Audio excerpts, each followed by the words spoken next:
күтіп отырамыз. Бұл күйде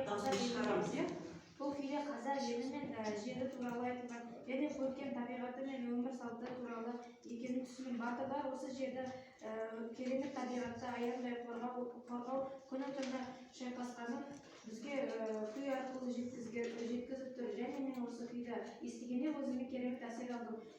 Осы үшін батырларға алғысым жетті. Жақсы. Қане, Махат ака? Командасына келген ерекше сезім алдым. Көз алдыма қазақтың кең даласын елестеді. Жермен жарыса келе жатқан жылқылар, ат үстінде шауып келе жатқан бала. Және де ерлік, батырлық, өжеттік екпіні сезілді. Қазақтың азығы мен бостандықты тезірек қайтып келуін күткен суретті елестеттім. Жақсы. Қане, ал бұл жерде? Бұл күйде батырлар туралы айтылған көрініп тұр. Батырлардың қалай соғысқаны туралы. Мәтінде батырлардың қалай ерлер үшін күрескенін көруге болады. Батырлардың ерлігі байқалды. Бұл күй әсерлі болды. Әсерлі болды, ал жақсы. Негізінде бұл күйде батырлардың жау алдындағы ержүрек мінезі бейнеленді. Себебі күйдің соңғы уақытында жіңішке дыбыстың дыбысы сол уақыттағы қайғылы бір оқиғаны меңзегендей. Және күйдің жоғары басталуы сол батырдың жауға қарсы тұрып үлкен соғыстың болу барысы. Және де осы күйді естігенде Ақтау шұбырында алқалық көл тұсауы есіме түскендей болды. Жақсы. Қане? Менің осы күйді естігенде алған әсерім, күйші, яғни осы күйді жазған адам өзінің бүкіл эмоциясын, қайғысын, мұңын осы күйге салып жазған сияқты болды. Ол батырға соғыста қалай ауыр болғаны көз алдыма елестеді. Жақсы. Бұл сонда кімнің күйі болды? Бұл күй?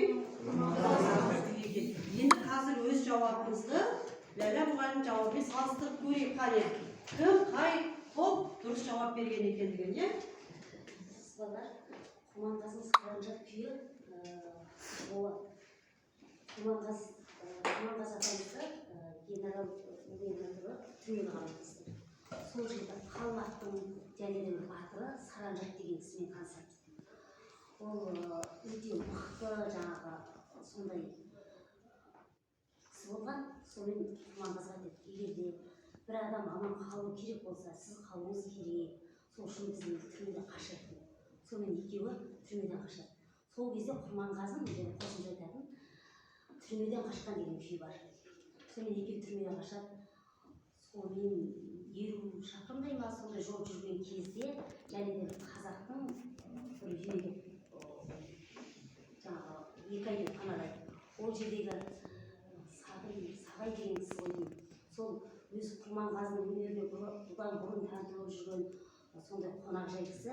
Сол жерде Құрманғазы екеуі 2 айдай болады, күй шығарады. Сонымен жаңағы қасында жүрген батырдың осындай ерлігіңіз маған қатты ұнады, мен бір сізге арнаған бір күйім бар еді дейді. Осы Саранжат деген күйді соған арнап шығарған болады. Жақсы. Батырлардың бейнеленіп тұр, жаңағы барлық балаларды сөзбен жақсы жауап берген екен.